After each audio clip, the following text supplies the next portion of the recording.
let me explain what's going on with these smart meters. Smart meters will allow you to actually monitor how much energy your family is using by the month, by the week, by the day, or even by the hour. So coupled with other technologies, this is going to help you manage your electricity use and your budget at the same time, allowing you to conserve electricity during times when prices are highest, like hot summer days. And all this information will help increase renewable energy generation, provide support for plug-in electric vehicles, and reduce the carbon pollution that causes climate change. I was trying to help the man. He's so bad. We are now entering the brave new world of smart meters. That means your electric meter will do so much more than just show how much electricity you use. The new smart meters are watching you. They sense all kinds of goings-on. They see when you turn something on or off. They see how many watts your electric toothbrush pulls.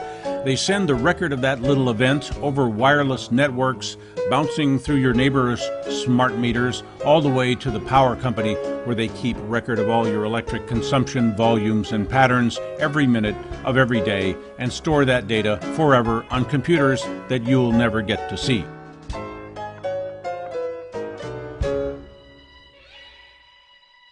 Power company admits smart meters overcharging.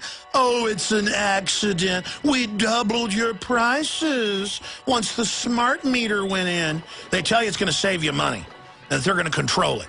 But really, it's there to create the algorithms to track what's happening and rip you off. And I know you're going to love it. Someone started all of this, and I'm going to find them. Your electricity company will use this information to understand when and how they can move electricity around so it's there when and where you need it. I have no power, I'm not able to work. Looks like the meter is off. So we'll see what we can do. I'm going to open this thing up and I'm going to check to see why it's off. Okay, so once again, have PG&E power here. One leg, second leg, both legs, and we have no power here, one leg here. Therefore, problem is here. And we've been waiting 8 hours for PG&E, so fuck them. This is your personal private life going straight out through your electric meter to the power company, to the government, to the police, to the insurance company, to anyone who cuts a deal with your power company to look at your life under a microscope. Sorry, it's actually worse than that. People who don't cut a deal can get your information too by simply intercepting the wireless signal spewing from the side of your house. Yes, smart meters are radio transmitters. All transmitters work on direct current. They take the alternating current from the utility and use the switching power supply to make the direct current. Well, that's how all transmitters make dirty electricity, because the switching power supply interrupts the current flow and puts this dirty electricity back into the wires, just the same way cell towers do it. The idea about the meters was they were supposed to put into a smart grid, which would actually measure power used by the various devices in your house, your stove, your fridge, your TV, and these would all talk to your smart meter, and the utility could perhaps optimize the drain on the grid, which means that they could, at the push of a button, they could shut you off before they had to come out and unhook you. But the smart grid is just going to mean more radio frequency and microwave radiation in your house, and it's again, it's not an elective thing, because probably down the line you won't be able to buy a stove or a fridge without this capability. So I just think the whole thing is nuts. I studied physics in college for over a year, and but seeing the theory in practice here, seeing it really, what really happens with these fields is pretty amazing and kind of scary a little bit. I'm standing about a third of the way from the smart meter to the eucalyptus tree that for almost a decade had a large hive of European honeybees in it, and I'm holding here a electrosmog meter that measures frequencies, and what it's showing me is that there's 110 milliwatts per square meter every 3 to 5 minutes, when PG&E told me that it would be once a day for 30 to 40 seconds. And now there's no more bees. And now there's no more bees. If you let your power company put a smart meter on your house, you may as well walk around all day with a Facebook helmet webcam pointed at yourself. They have convinced themselves installing smart meters is lawful by some reaching to the moon jive called implied consent. If you say they can change your meter, they pretend you consent even when you don't know really what they're doing. So there's the big brother aspect of it, and it's coming right into your home. The other thing that I didn't really completely understand until I went to the Agenda 21 conference was the actual physical, medical aspect of it, of your health. And there were people there that were talking about how sick they were getting from the EMF, RF frequencies that are being emitted by these devices. And that there were some doctors there, some PhDs that had treated people and were actually studying the effects of this. And they were saying that, you know, some of the symptoms are, you know, that you can't sleep, that you've got nausea, that you've got, you know, a heavy feeling in your sinuses and head, that you can't think straight, that you have just the ringing in the ears, but all kinds of symptoms related to this. Well, they call them smart because they're trying to fool us into thinking that they're good. Calling them murders is because they do radiate hazardous frequencies, and that's going to cause a lot of problems with people. It causes health issues, it causes discomfort, it causes issues with the brain, ringing of the ears. A lot of people we know are very uncomfortable when they're around smart meters. Smart meters are bad in that in the last couple of weeks I've had a couple women call me who had to move out of our homes when the smart meters got put in their neighborhood. They got that sick that quickly before the meter even hit their house. And Central Maine Power says there is no reason to be concerned about smart meters. There are no health effects, and everyone who's worried about health effects of RF from smart meters or from the mesh network really has nothing to be concerned about. And what do you say to that? I say that's absolutely false. The question to ask them is, what is the evidence that smart meters are safe and have no adverse health effects? And the answer to that question is that there is no such evidence. And in fact, while no one has actually done human health studies in relation to people living in homes with smart meters, we have evidence from a whole variety of other sources of radio frequency exposure that demonstrates convincingly and consistently that exposure to radio frequency radiation at elevated levels for long periods of time increases the risk of cancer, increases the damage to the nervous system, causes electrosensitivity, has adverse reproductive effects, and a variety of other effects on different organ systems.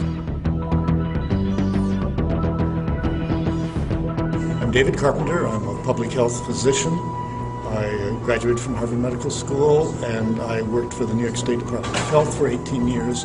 During that period of time, I was responsible for administering a program in electromagnetic fields. I subsequently became the Dean of the School of Public Health, and presently I'm a faculty member in the School of Public Health and the Director of the Institute for Health and the Environment at the University of Albany. Already, the police in Ohio, Texas, British Columbia, and places I don't know about are regularly using smart meter data to pinpoint marijuana grow houses, enforce business licenses, and punish people for doing things in the privacy of their own homes that you were not supposed to do, but they wouldn't even know you were doing if they weren't spying on you. The thing I don't like about them is they transmit in the megahertz range, in the microwave range, either through air or down wires. And there was a type of smart meter, there is a type in use in other places, which is even worse. It actually sends the signal down the wires to the substation. And I've seen tracings, oscilloscope tracings in a house without a meter on it, but with meters in the neighborhood showing that the meter signal In this case, it was really identifiable because it was only 6 cycles a second, which is really unusual, really low. It's where your brainwave is. And then you could see the signal in this woman's house. She was electrosensitive. That's why she paid somebody to come and measure her house. And it was making her sick without her having a meter. So it proves that these meters in the neighborhood were contaminating her living space. Those friendly men with their truckload of smart meters are going door to door with something a little different than a Christmas carol. That they plan to put a smart meter on every house in America. If they do that, it will no longer be America. The smart murder meter, the one that emits radiation and things of that nature. This is it. Low frequency waves. This is it. My God Almighty, and this is mandatory? Or they're saying it's mandatory? They're telling us it's mandatory. What do you think about this, Lou? It's not mandatory on my house. I'm not going to allow them to put one on my house. It's designed to monitor and control us in our own homes. And you notice the writing on the label here, there's no UL Underwriter Laboratory label on it, which most electrical devices have. I was just horrified to find that I have a smart meter on my home, and I tried to refuse it, and they came in anyway and put it on, and I did not know that that you can refuse, you can say no to this smart meter. That data shows when you are at home, shows when you're sleeping, shows when you're on vacation, when you have visitors, when you use a lamp, a power tool, some extra computers, and if you look like you're running a business out of your home. It even senses when you bootleg energy off the grid. Your smart meter data shows a vivid profile of your personal living patterns and whether or not you were at home on the night of the murder. This is not electrical metering. This is personal surveillance. This is a search without a warrant every day. And the other thing I don't like about it, it's a completely involuntary thing. They just slap it on your house and say, love it or leave it. I mean, if you don't like it, we'll shut your electricity off. The other thing about it that's bad is they're very liable to computer hacking. You can't hack the old meters because they're analog. My personal opinion is that you and I need to demand that these things be taken off our homes. It is not possible for your power company to claim they have the right to install a surveillance device on your house. Smart meters are no different from wiretapping devices. Well, it should be up to each individual to identify whether or not they want to be continuously exposed 24/7 to elevated levels of radio frequency radiation. The smart meter is for the benefit of the utility, saves them money because they don't have to then have people going out reading the meters. And it's at the expense of the consumer who has to live in the house that has this constant exposure. So an informed person should demand that they be allowed to keep their analog meter. Here's a tip. Tell them they can't change your meter. They had no trouble billing you with the old meter. If you send them a notice by certified mail that they may not install a smart meter or any other surveillance device on your house, their implied consent goes out the window. I would do that if I were you. In fact, I did that, and I'm not even you. We put up these screens to say to PG&E that we do not want smart meters here at Marina Meadows Apartments. We have 70 families here, and we're trying to protect the families because smart meters are bad for the health of the individual. It's EMF radiation, and we just don't want them here because of major problems of hacking, health, and EMF radiation. And that's why we put the signs up, that's why we put the screens up. Your power company apparently gets to sell your personal life story to whomever it wants. Any unusual power consumption pattern is considered probable cause to raid you for growing marijuana or running a computer server without a business license. This is about as Big Brother as it gets. Go to refusesmartmeters.com and to get more information.